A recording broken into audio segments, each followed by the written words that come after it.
Hi అందరికీ నమస్కారం. ముందు వీడియోలో చెప్పాను కదా, నా చెట్లన్నిటినీ హాయ్ చెప్పి పలకరించుకొని ట్రీ హగ్గింగ్ చేసి వచ్చానని. పున్నగపుల తోటలో మాట ఇచ్చి మరువకు, మాట ఇచ్చి మరువకు. పెద్ద చెట్టు చుట్టూ కింద పిల్ల మొలకలు బోలెడన్ని మొలిసాయి. ఇవన్నీ కనుక పెద్దగా అయితే పెద్ద తోట ఎంత బాగుంటుంది కదా.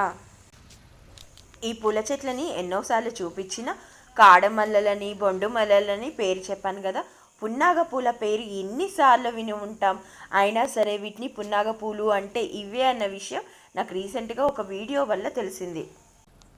ఇంకా ఇంటికి వద్దామని గట్టుపైకి ఎక్కిన తర్వాత ఇక్కడంతా ఇదివరకు తుప్పలు తుప్పలుగా పెరిగిన చెట్లన్నీ కొట్టేసేసరికి ఆ ప్లేస్ అంతా నీట్గా ఉంది, నడవడానికి ఈజీగా ఉంది. అక్కడక్కడ ఆవాల మొక్కలు, టమాటా మొక్కలు, ఇంకా ఈ పక్కనంతా మూన్ ఫ్లవర్స్, అదేనండి దత్తూర పుష్పాలు. నేనైతే ఇదివరకు పెరిగిన గుమ్మడి తీగల్ని బాగా మిస్ అవుతున్నాను. మీకు చూపించాను కదా, ఒకసారి గుమ్మడాకులు తెచ్చుకొని కర్రీ కూడా చేశాను. అలా గుమ్మడి తీగలు బాగా పెరిగినప్పుడు కాస్త అడుగులు వేయాలంటే భయమే వేసేది నాకు. చూసారు కదా ఆ హోల్, అందుకోసం భయం. ఒక్కొక్కసారి పాములు కూడా ఉంటాయి కదా కాదు, మా ఏరియాలో చాలానే తిరుగుతాయి. అలా అలా ఇష్టం లేకున్నా ఇంటి వైపు అయితే అడుగులు వేశాను. ఇక్కడ ఈ పూలన్నీ చూస్తూ ఉండండి. వీటికి కూడా మీరు ఒక హాయ్ చెప్పేయండి. నేను హాయ్ చెప్పాను ఆల్రెడీ.